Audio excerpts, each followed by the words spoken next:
The world's third largest oil producer, Russia, last week announced that it plans to cut its oil output by 5% or 500,000 barrels per day next month. Now, this is the country's first real response to a wave of Western energy sanctions, which has sent oil prices rising sharply higher. According to the IEA, the sanctions on Russian oil are having their intended effect, with oil and gas revenues already coming down.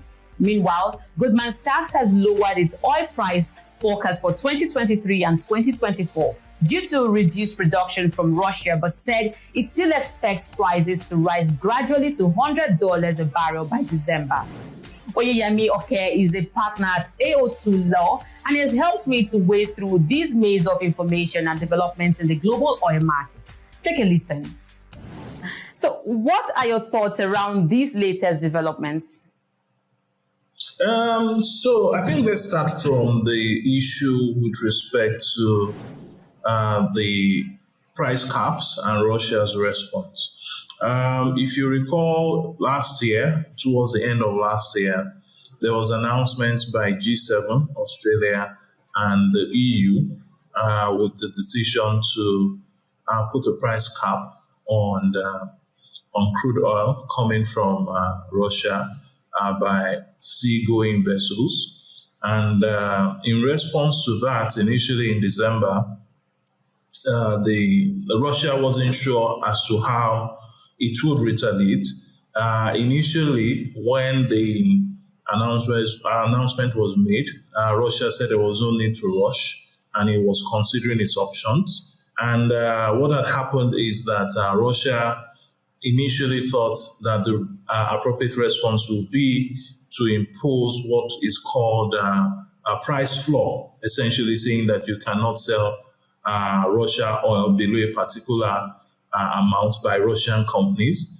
But in February, Russia decided to take another approach as a response to the price caps by having a presidential decree that looks to reducing the supply of oil into the international markets by about 500,000 barrels per day. So I think the decision for Russia to cut production obviously is in retaliation to the price caps. And you would see that the announcement last week, Friday, by Russia to cut production immediately affected pricing in the international market.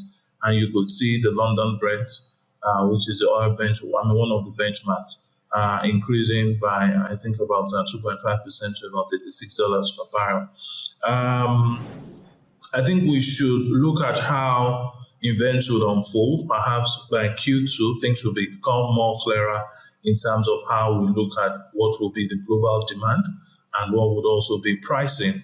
But to my mind, if these production cuts continue, definitely you may see a bit of spike in increase in price because world output will definitely reduce and there will be a bit of greater demand. And the response to this, or how this will play out, like I said, in Q2, will be dependent on how perhaps the OPEC plus countries also react to this.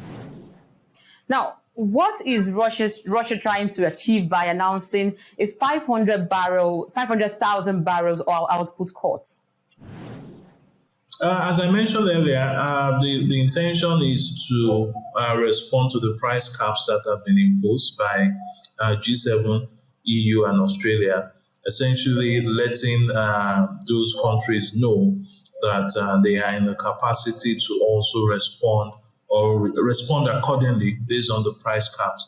Now, truth is, what the intention for Russia is also to shore up prices so that there is a bit of artificial demand in the market in terms of having more demand for crude oil and also balancing the price of the product.